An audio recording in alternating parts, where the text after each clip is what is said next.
હવે વાત કરવી છે પ્રેમ લગ્ન વિશેની। આમ તો ગુનો નથી પ્રેમ લગ્ન કરવું, પરંતુ છેલ્લા કેટલાક સમયથી પ્રેમમાં ફસાવીને દીકરીઓની જિંદગી બરબાદ કરી નાખવાના અનેક કિસ્સાઓ ખૂબ વધ્યા છે। કેટલાક લવ જેહાદના કિસ્સાઓ સામે આવ્યા છે। સુરત હોય, રાજકોટ હોય કે ગુજરાતના અનેક જે 33-34 જિલ્લાઓમાંથી કેટલાક એવા કિસ્સાઓ સામે આવ્યા છે જેને કારણે અનેક ચર્ચાઓ જાગી છે। કેટલીક વાર તો મહામંથનમાં પણ અમે લોકોએ ચર્ચાઓ કરી છે, જેની સામે ગુજરાતમાં પ્રેમ લગ્નના કાયદામાં સુધારાની ચળવળ પણ ચાલી રહી છે। તેવામાં આનંદીબેન પછી ખોડલધામના ચેરમેને સમાજની દીકરીઓને જાહેર મંચ પરથી પ્રેમ લગ્નના આકર્ષણને લઈને ટકોર કરી છે। શું કહ્યું, આવો જોઈએ આ રિપોર્ટમાં।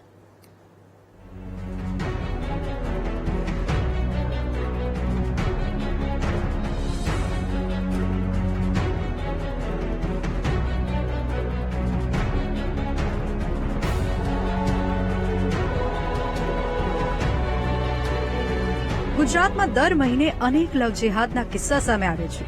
રોજ દીકરીને અસામાજિક તત્વ ફસાવી ગયાના કિસ્સા સામે આવે છે।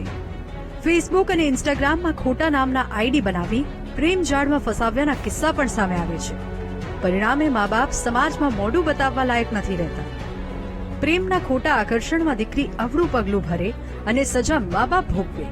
તેવામાં દીકરીઓને ખોટા આકર્ષણોથી દૂર રહેવા, માતા પિતા પર ભરોસો રાખવા માટે उत्तर प्रदेश राज्यपाल आनंदीबेन पटेल पछी हवे खोडलधामना चेयरमेन नरेश पटेले अपील करी छे। लड़कियां भाग जाती है ना,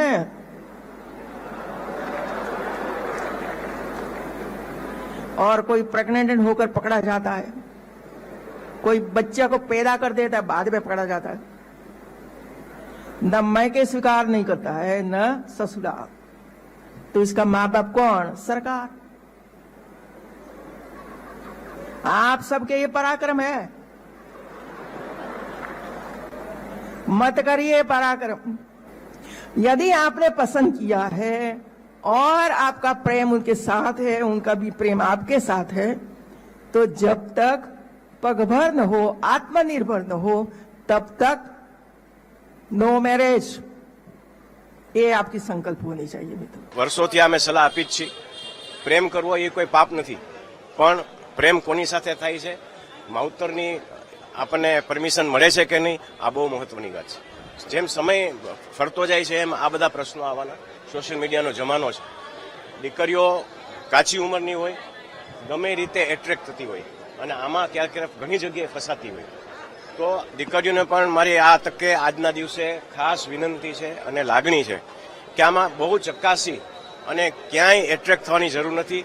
પ્રભુ પર ભરોસા રાખવો, ભગવાન ઉપર ભરોસા રાખવો। જે આપણને મળવાનું છે અહીંથી કોઈ છીનવી નથી જવાનું, એટલે કોઈ જાતનું એટ્રેક્શન ન થાય અને દીકરીઓ વ્યવસ્થિત રીતે માવતરનું માની અને આગળ વધે એવી આ તકે વિનંતી કરું। પ્રેમ કરવો ગુનો નથી, પરંતુ ક્યારેક પ્રેમમાં દીકરીઓ એવી ભરાઈ જાય છે કે પછી ન ઘરની રહે છે ન ઘાટની। આજકાલ આવા કિસ્સા ખૂબ સામે આવે છે। દરેક સમાજ દીકરીઓના ભાગી જવાના પ્રશ્નથી પીડિત છે। તેવામાં સમજવાનું દીકરીઓને છે કે તેમને કયા રસ્તે જવું છે। મા બાપ ક્યારેય તેનું ખરાબ નથી ઈચ્છતા, તો તેમની વિરુદ્ધ જતા પહેલા એક વખત તો વિચારવું જ જોઈએ। Bureau report, VTV news.